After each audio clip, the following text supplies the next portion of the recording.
الرحمن الرحیم۔ ایک چراغ بھی نہیں ہے زہرا کی قبر، اطراف میں بڑی بڑی بلڈنگوں میں روشن نہیں مارتے ہیں، مگر جناب زہرا کی قبر پر اگر کوئی ہمت کر لے تو اسے مارا جاتا ہے۔ ایام فاطمیہ گزرے ہیں، سیدہ زہرا کی شہادت کی تاریخیں گزری ہیں۔ یہ بیوی بڑی دکھی بیوی ہے۔ بیوی کے دو لقب ایسے ہیں جن پر جتنا غور کریں گے نا اتنا بیوی کی مصیبتوں کا احساس ہوگا۔ ایک لقب ہے مقہورہ، زیارت نامے میں جا کے دیکھیں گے، دوبارہ دیکھیں گے، دیکھا ہے آپ نے مقہورہ۔ مقہورہ اس خاتون کو کہتے ہیں جس پہ بہت سے مردوں نے مل کے ظلم کیا۔ اجرکم اللہ، اجرکم اللہ، اجرکم اللہ۔ اللہ کسی غم میں نہ رلائے، سوائے غم اہل بیت میں رونے رلانے والوں میں قرار دے۔ پوری مسجد آئی تھی گھر کو آگ لگانے، میرے ساتھ گاڑی میں وہ کتاب موجود ہے، میں نے روشن شاہ صاحب کو دی ہے۔ 43 کتابیں کھول کر دکھائی ہیں ہم نے، جو یہ کہتے ہیں نا کہ شیعہ ذاکرین اور علماء جھوٹ بولتے ہیں، بی بی پہ کچھ ظلم نہیں ہوا۔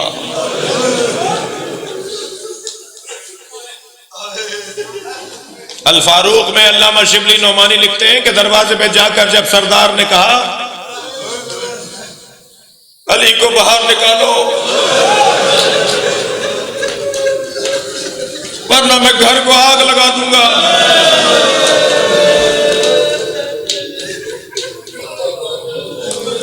تو بی بی نے فرمایا کہ اس گھر میں حسنین رہتے ہیں۔ الفاروق میں تو وہ جملہ ہی لکھتے ہیں کہ اس روایت کی سند پر کام کرنے کا ہمیں وقت نہیں ملا، ہم ڈھونڈ نہیں پائے اس کی سند کو، لیکن حضرت کے مزاج سے بعید نہیں ہے کہ انہوں نے یہ کہا ہو۔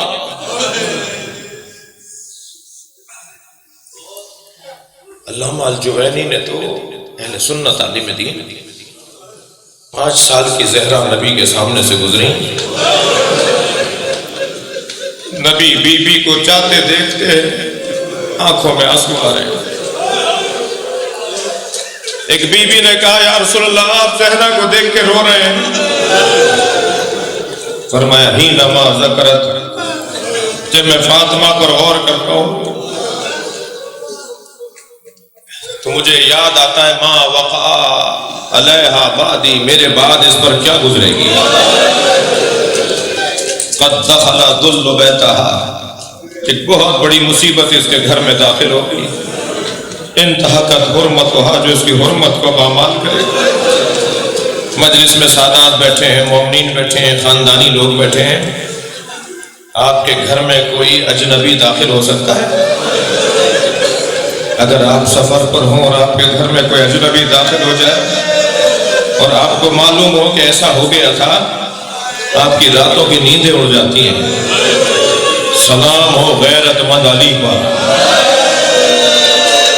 اجرکم اللہ، اجرکم اللہ۔ اللہ آپ کو کسی غم میں نہ رلائے، سوائے غم اہل بیت میں ہمیں رونے رلانے والوں میں قرار دے۔ بہت مشکل ہے۔ انتہکت حرمتہا، 4 دیواری کی حرمت پامال ہوئی۔ اہل سنت عالم لکھ رہے ہیں انتہکت حرمتہا منعت ارثہا، میری بیوی کو، میری بیٹی کو ارث سے محروم کیا جائے گا۔ اس کے بعد والا جملہ اللہ کرم میں بیان کروں اور سیدہ مجھ سے راضی ہو اور آپ کی آنکھوں میں ایک سر سوزن گریے کی آنکھوں میں آنسو آ جائے تو میری اور آپ کی بخشش کے لیے بہت بڑا ذخیرہ ہے۔ نبی فرماتے ہیں کسرت جنبیہا، اس کی پسلیوں کو توڑیں گے۔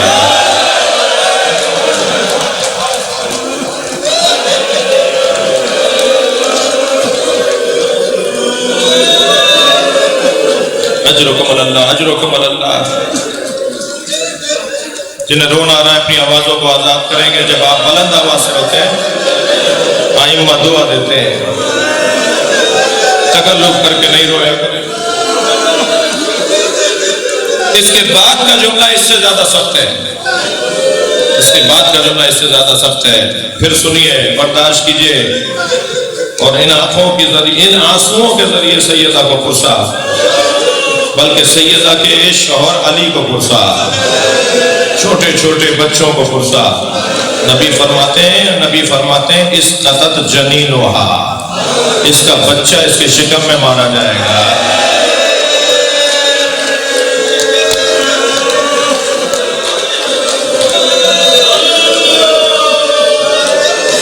پھر فرماتے ہیں یا تنادی یا محمد، میری بچی پکارے گی بابا، بابا بچاؤ.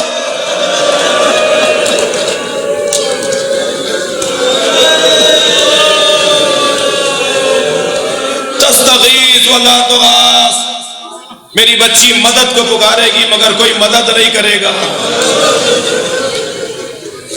اجرکم اللہ. اللہ کسی چھوٹے بچوں کی ماں کو نہ مارے.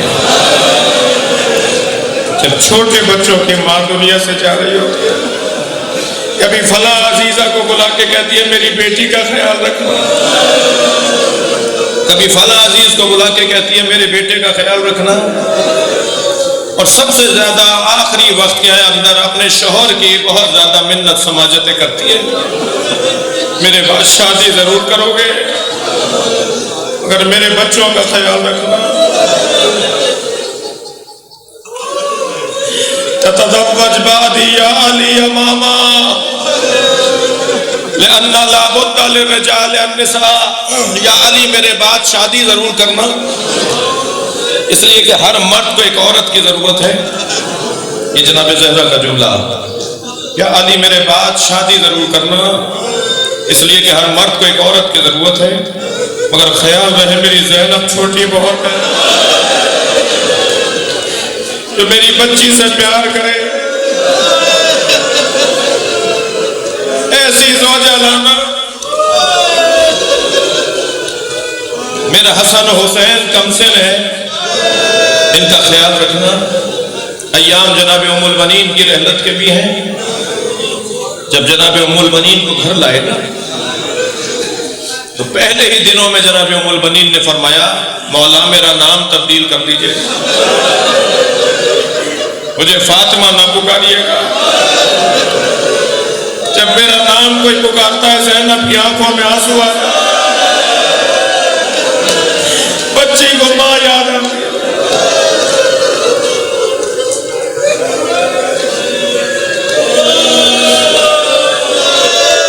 اجرکم اللہ، اجرکم اللہ.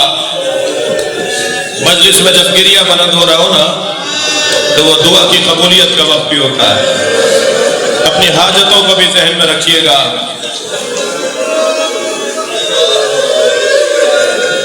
تھکے نہیں. میں نے دورانیہ مصائب کا زیادہ کیا ہے. ابھی مغرب کے وقت میں 5-8 منٹ ہیں، مجھے مصائب پڑھنے دیجئے. ننھے بچے ہیں، 3.5 سال کی ہیں جناب زینب. 4.5 پونے 5 سال کے ہیں امام حسین. کہہ دیجئے اندازے سے 6 سال کے ہیں مولا حسن. مولا علی کو بلا کر ایک بچے کے بارے میں کہا میرا حسن غیرت مند بہت ہے، میرے حسین کو پیاس بہت لگتی ہے، اس کے کھانے اور پانی کا خیال رکھنا. اس کے کھانے اور پانی کا خیال رکھنا. میری زینب بھائیوں کے سامنے بھی بغیر چادر کے نہیں جاتے. میری زینب کے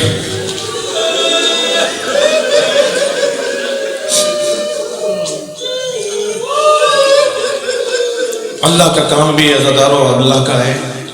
ہر ایک سے اس کے مزاج کے مطابق امتحان لیتا ہے. حضرت یوسف پانی سے ہولتے تھے، بھائیوں نے کنویں میں ڈال دیا. حضرت ابراہیم کے ہم منت مرادوں سے اسماعیل دنیا میں آئے، اللہ نے کہا اسی کے گلے پہ چھری چلاؤ. امام سجاد کا بدن نازنین بہت تھا، نرم نرم ہاتھ تھے، ملائم ملائم پیر تھے. کوفے کی راہیں ہوں گی، شام کی بستیاں ہوں گی، پیروں میں کانٹے چبھیں گے.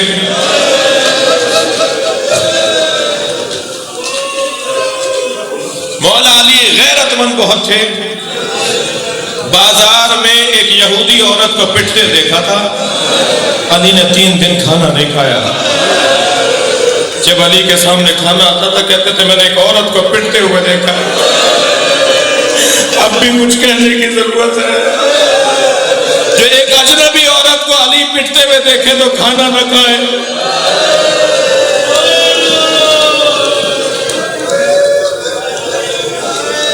جناب زہرا کے مزاج میں مانگنا نہیں تھا. بی بی مانگ نہیں سکتی تھی کچھ. ساری زندگی شوہر سے کچھ نہیں مانگا، ساری زندگی بابا سے کچھ نہیں مانگا. جس کے مزاج میں مانگنا نہیں تھا نبی نے فرمایا میرے بعد فدق مانگنا. یہ جناب زہرا کا امتحان ہے. علی غیرت مند. فرمایا یا علی، ہاتھ پکڑ لیا مولا نبی نے، مجھ سے ایک عہد کرو میرے بعد تمہارے زہرا پہ ہاتھ اٹھایا جائے گا، تم تلوار نہیں اٹھاؤ گے. آیت اللہ قرآنی سے میں نے یہ جملہ سنا تو فرمانے لگے علی قرآنی لبنانی عالم، وہ فرمانے لگے مولا کی آنکھوں میں آنسو اتر آئے اور کہا کہ اگر اللہ اور اللہ کا رسول عہد لے رہا ہے تو میں تلوار نہیں اٹھاؤں گا. اور پھر ایک جگہ فرمایا اگر میں نے نبی سے عہد نہ کیا ہوتا تو مدینے کی گلیوں کو میں خون سے رنگین کر دیتا، مگر میں نے نبی سے عہد کیا تھا. اپنی آنکھوں کے سامنے زہرا کو پٹتے دیکھا.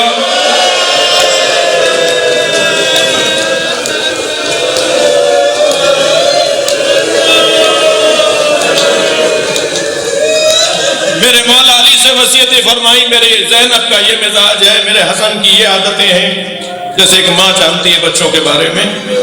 پھر آخر میں فرمایا علی میرے حجرے میں زینب کو بھیج دو. 3.5-4 سال کیا ہے، جناب سکینہ والی عمر ہے جناب زینب کی. حجرے میں آئی جناب زینب، فرمایا زینب وہ صندوق اٹھا کے لاؤ.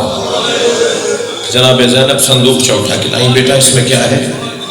اماں اس میں کفن رکھے ہوئے ہیں. کہ جب تمہارے نانا میرے بابا کی رحلت ہونے لگی جبریل جنت سے 5 کفن لائے تھے اور 5 حنوت لائے تھے. یہ پنجتن کے 5 کفن ہیں. ایک کفن نبی کو دے دیا گیا، باقی کفن پنجتن کے ہیں. تمہیں ذمہ داری دے رہی ہوں، بتا رہی ہوں کون سا کس کا ہے. ایک ایک مجھے دکھاتی رہو. جناب زینب نے کفن دکھایا، دیکھ کر فرمایا انہی دنوں میں تمہارے بابا گھر میں آئیں گے، تم سے کہیں گے ماں کا کفن دے دو. اللہ اکبر. جب جناب زہرا کی تکلیف شدید ہو گئی نا تو حسنین کو اور بی بی زینب کو اپنے سرہانے ساتھ بٹھا کر کہا میں دعا کر رہی ہوں تم ماں کی شفا کے لیے الہی آمین بولو گے. اللہ آپ کے بچوں کو سالم رکھے. ننھے ہاتھ شہزادوں نے اٹھائے. جناب زہرا نے ایک دعا کی جس پر بچوں کی چیخیں نکل گئیں. دعا سنیں گے؟ فرمایا اللہم عجل وفاتی، یا اللہ میری موت کو جلدی بھیج دے. زہرا اب دنیا میں نہیں رہنا چاہتا. حسنین نے امامے اتار دیے.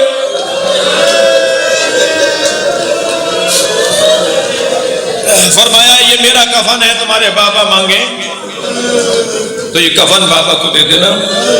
دوسرا کفن دیکھ کر فرمایا کچھ مدت بعد تمہارا بھائی حسن گھر میں آئے گا اور تم سے کہے گا بہن زینب بابا علی کا کفن کون سا ہے؟ تو یہ والا تمہارے بابا علی کا کفن ہے، کہ بھائی حسن کو دے دینا. 2 کفن رہ گئے. ایک کو دیکھ کے فرمایا اس کے بعد کچھ مدت کے بعد تمہارا بھائی حسین تم سے آگے کہے گا بہن زینب بھائی حسن کا کفن لا دو. تو یہ کفن بھائی حسن کا ہے، اپنے بھائی حسین کو دے دینا. آخری کفن دیکھ کر زہرا روئی اور فرمایا یہ بھی حسن کا کفن ہے. جناب زینب سے رہا نہیں گیا. اماں کہا پہلے والا بھی بھائی حسن کا تھا یا زینب یہ دوسرا بھی حسن کا ہے؟ تو کم سنجیدہ کہنے لگی بھائی حسین کا کفن؟ کہا حسین کا کفن جنت سے نہیں آیا، میرا بچہ بغیر کفن کے دفنا ہے۔